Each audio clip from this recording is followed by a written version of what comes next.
Hello all. Welcome to the Clean Water Series with ProLine Fittings. I'm your host, Justin Giroux. The Clean Water Series is a concept that came about a year and a half ago when the senior management team and some sales folks from ProLine were at a sales meeting in northwestern United States.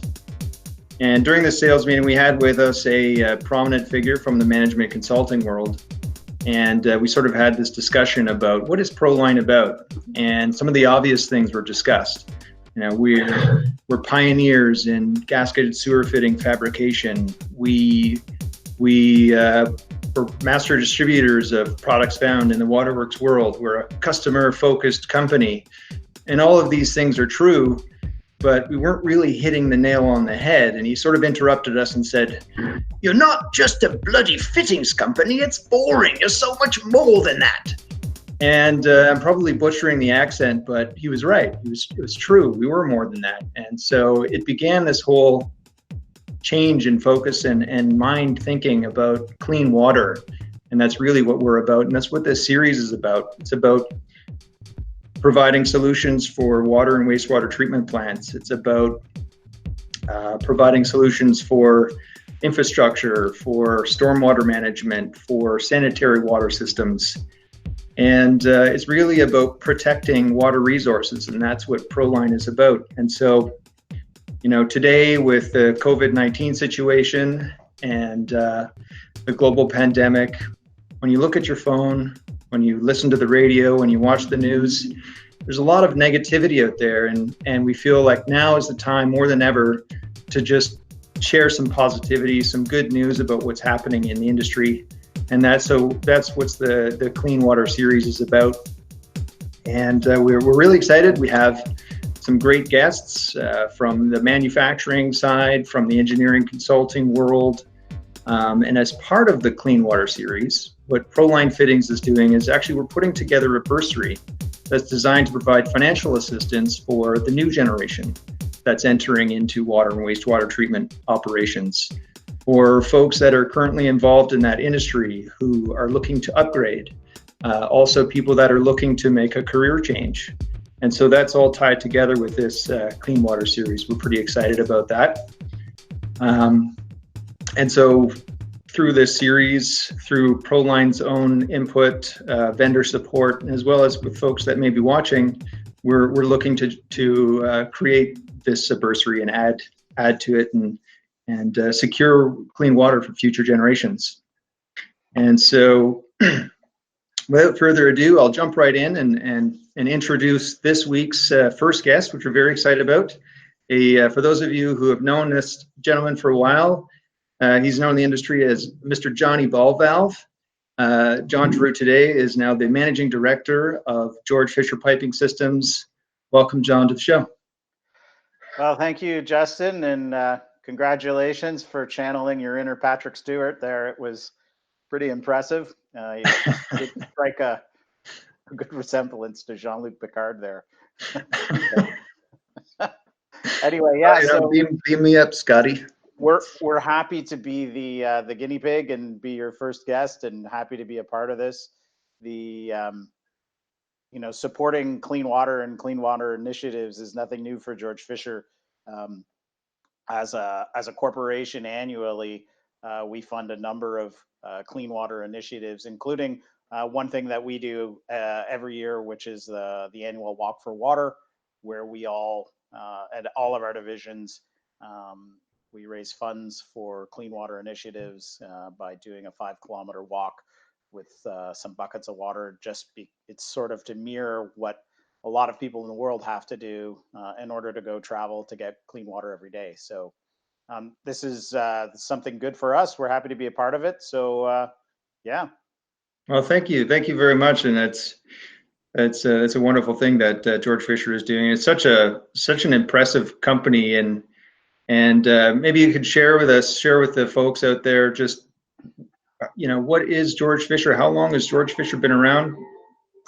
Yeah, so Georg Fischer is one of these reasonably big companies that touches almost everything in people's lives that no one's ever heard of.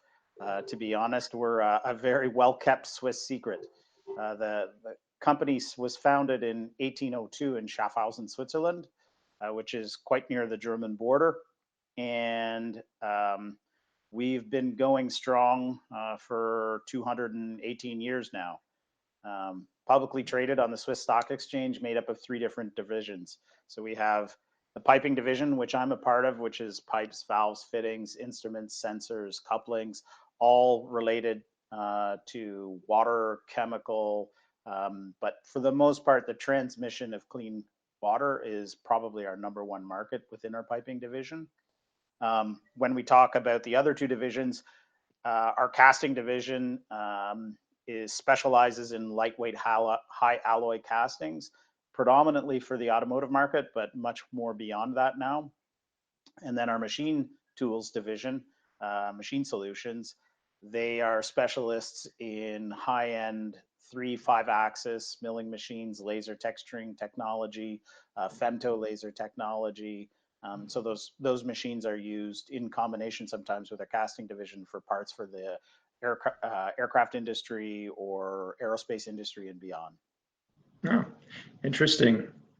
So what are sort of some of the things that Georg Fischer has done and with the COVID-19 situation, and how has it impacted business, and what are you guys doing to adapt? Well, I think one interesting point is, having been around since 1802, I took a quick look at the internet to see what's happened pandemic wise, say from 1800 to now. Turns out this is about the 7th or 8th pandemic that we've actually weathered. So we're actually able to say this ain't our first pandemic. But what we've done in terms of our senior management, we were very well prepared, and we had very well and detailed plans which we executed, including putting social distancing measures in place, work from home measures in place, long before a lot of other companies did. I'm happy to say that in all of our organization, in all of North America, all 3 divisions, machine tools, casting, and piping, we've only had 2 cases of COVID-19 within all of our staff, and those 2 cases are both fully recovered. Wow, that's fantastic. We've done a fairly good job that way. And some other positive things were knowing that this was going to be an effect on our business. There's no doubt about it, with social distancing, construction projects stopping, things of that nature. The business is going to be affected negatively.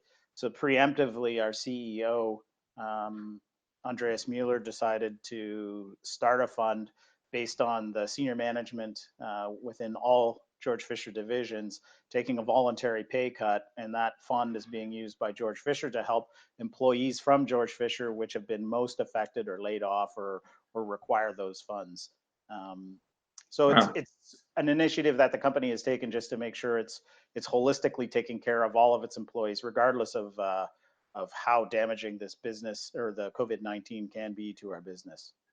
That's fantastic. That's terrific. Yeah, it's for me. I found one of the most positive things that's come out of this COVID situation is the new company dress code. I mean, you can't beat sweatpants and a suit jacket. It's business up top, social isolation on the bottom. I'd stand up, but it's a G-rated program, I heard. No, that's fantastic. So how about you tell us a little bit about some of your new products and what you guys have out there for water wastewater treatment? Yeah, I guess I'll break it into 2 different categories. For example, in-plant versus out-plant. And I think for what Proline does, historically Proline was largely located outside of plant, and I know within the last year or 2, you guys have moved to be doing a lot more in-plant work. So starting with the in-plant side of things, Georg Fischer products are typically found on all of the chemical feed systems.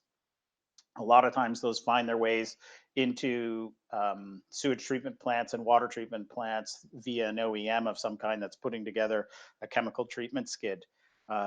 So we're used to dealing with chemicals like sodium hypochlorite, ferric chloride, alum, all of those types of chemistries, which are always corrosive to metals and much easier on plastics.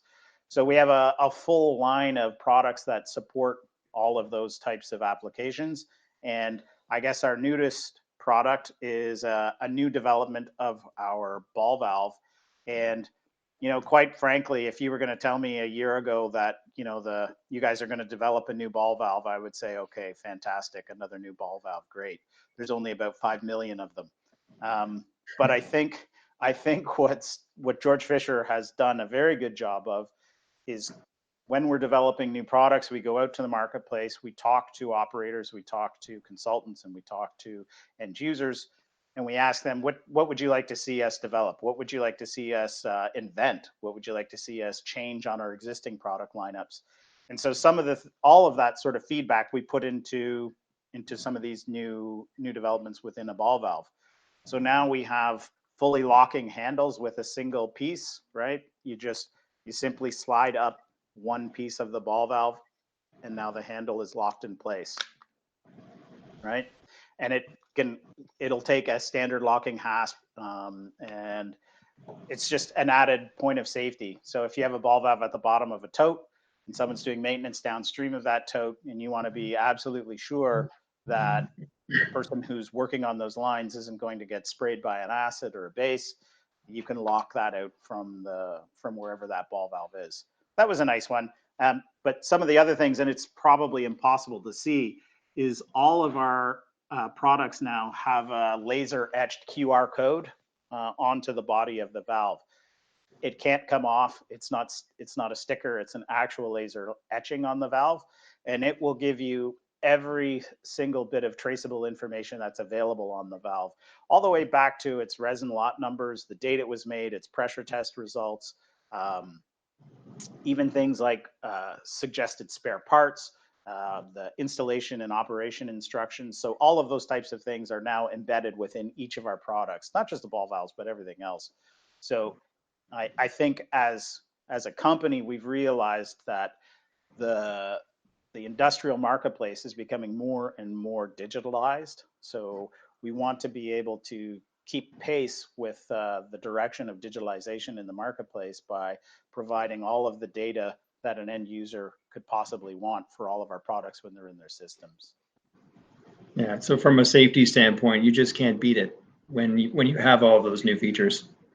Yeah, it's there's a lot of different ball valves on the marketplace right now, and there are certain manufacturers that put certain components within a ball valve, but Georg Fischer is the only company that takes them all and puts them into one. And just another sideline story for you, that these valves are actually still made in Switzerland.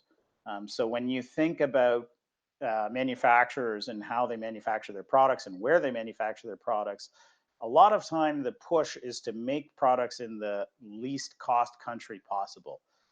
So you see things being offshored or moved into places where the local currency is low or the local wages are low. But GF took a different tack, and the way we do it is we have our factories in Switzerland where rather than use inexpensive labor, we decided to invest in very sophisticated robotic machinery.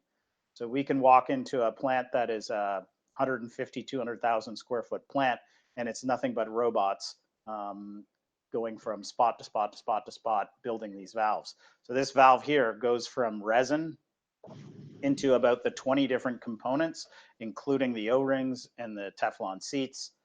All of those components are put together by a robot, tested by a robot, packaged by a robot, picked up by a forklift, which is robotically driven, brought to a warehouse, which is all robotic, and everything is all stored on its own.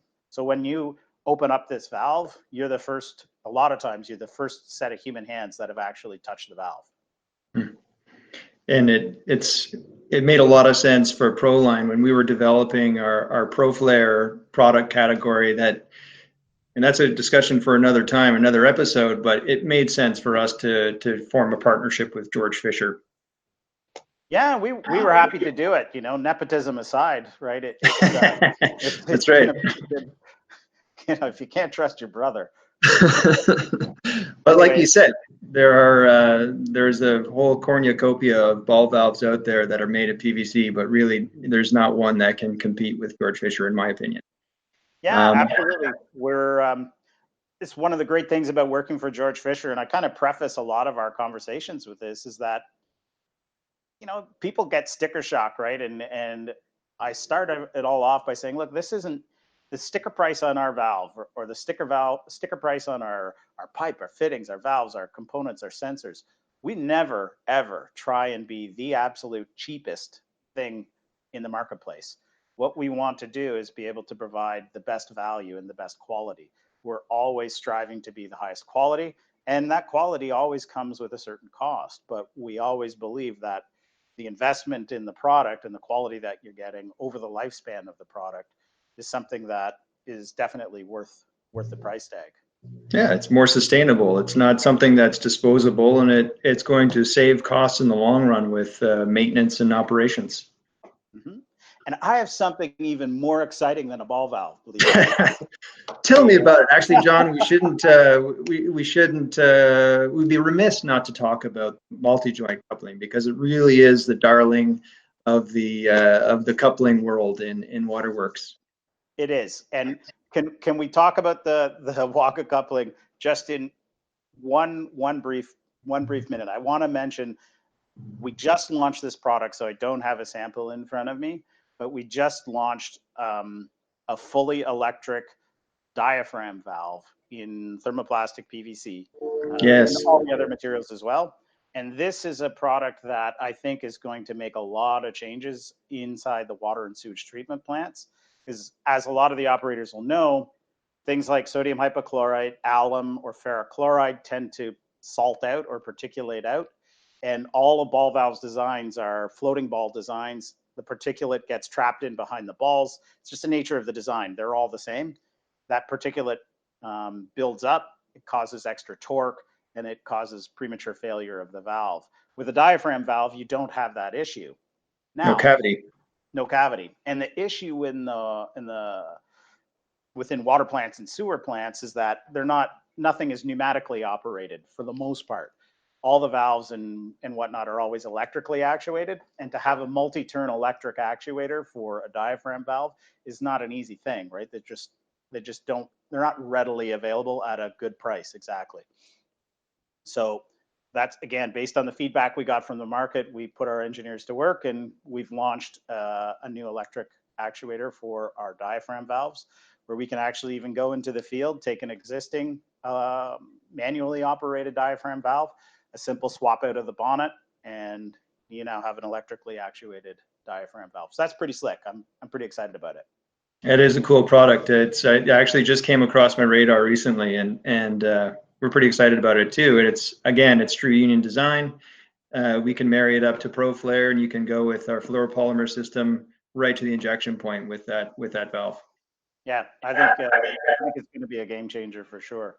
Yeah. Much like the Wagga coupling you mentioned. I'm glad we're back onto the Wagga coupling. So, can I steal some of your thunder? Yeah, give her. Okay, so this thing from 2 to 24 inch, I'm just going to bullet note here, largest range of any other coupling. It will connect to anything, virtually anything, AC, stainless steel, HDPE, with 8 degrees of misalignment available through each side, so 16 degrees total. That's double of any other coupling on the market. So at 2 o'clock in the morning, when you need to make an emergency repair, there's no better coupling to have than the multi-joint coupling. And you know, operators will tell you that have experienced and used the coupling in the field at 2 in the morning. Yeah, it's a good point, and that's all very true, Justin. And some of the other side stories with multi-joint is that coupling for us in North America is strictly a water or industrial based coupling for liquids in the pipe. Right. But we went through all of the testing, even in Canada, for Canadian gas approval, but also we had to do this in Japan, where we use the coupling for natural gas service. And you can imagine in Japan, we had to go through some very difficult seismic testing with this product. Right. And you'll see, actually, you can see on the picture that will flash up, that these couplings were pressurized under this kind of deflection and still managed to seal well beyond the tolerances of our 8 degrees on either side. So it really is a unique product, because when you think about it, you don't have to use thrust blocks anymore. It's fully restrained. You have that incredibly wide range of ODs that it'll take. But not only that, it's fully restrained on things like polyethylene and things like stainless steel. So if you're making a stainless steel to polyethylene connection, really the only coupling that'll do that in one step, fully restrained all by itself, is a Waga coupling, as far as I know.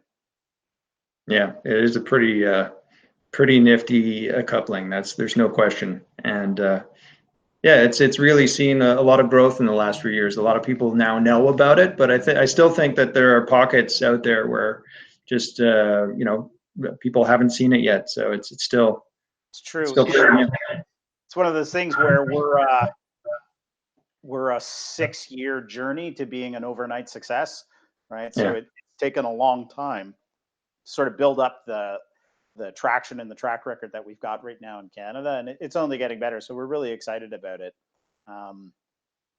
There's something to be said about an operator that has to go to a job site at 2 in the morning, like you said.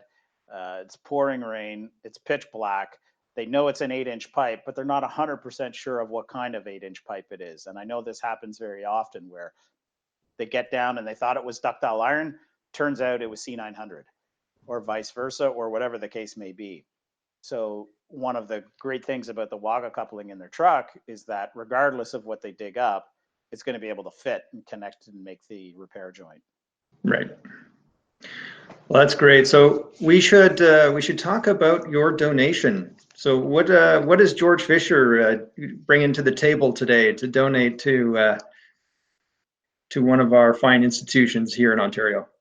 Well, I think what we're going to do is we're going to provide any of the winners with some Waga couplings, just to have them be able to give them a test, see how they work, give them a shot in the classroom environment, understand how these products work, how they're designed, and how they're put together and how they're installed. That's very good. Excellent. And I think, let's see here, we've earmarked 14 institutions here in Ontario that their programs are tied to the OIT program, which is Operator in Training Certificate. So, John, if you want to pick a number between 1 and 14, and we'll figure out right now who the lucky winner is. I'll go with 6. Okay, 6. We got Algonquin College, Candor College, Centennial College, Confederation College, Durham College, Georgian College is number 6. Awesome, right here in Barrie, Ontario. The local flavor. Very good. Okay, well, yeah, so Barrie Georgian College is going to be the proud recipient of one of your Waga couplings, and I think it'll be great to add to their program, and you know, they can really tear it apart and make use of it. Yeah, we're happy to help with those kinds of programs. Even honestly, for the rest of the colleges, if they ever do need help and things like that, these are things that Georg Fischer does. To give you another example on a completely different industry that we support, in the brewing industry, we sell pre-insulated piping for all the glycol systems that go to the fermentation tanks, the bright tanks, etc. And all the colleges that teach the brewing programs now, we've supplied them with piping for their own little microbreweries that they set up for the students to get their hands wet, sort of actually getting into the field and making beer. So these are things we do as well within industrial programs, or even a municipal program like that. Excellent. And as this series moves forward, we're going to be moving into different parts of Canada from province to province, and we're going to be having these kinds of donations for different colleges right across Canada, and of course there's our bursary that we're getting set up. More information about our bursary is going to be on our website, but if there's some folks that are looking to participate right away, you can make a check right now to the Clean Water Bursary, And we'll have more information on our website in the future. But thank you so much, John, for coming out. Proline Fittings, industrial solutions, infrastructure solutions. We're all about clean water. If you don't know about us, please go onto our website and check us out. I'd like to say a very special thanks to Mark from Heal Creative for putting this together and being the producer in the background, and as well to Mike McMaster, who actually was part of inspiring this web broadcast series. So thank you so much, everyone, for participating. Thanks, John Giroux from Georg Fischer Canada, pardon me, and have a great day, everyone. Great job. Thanks.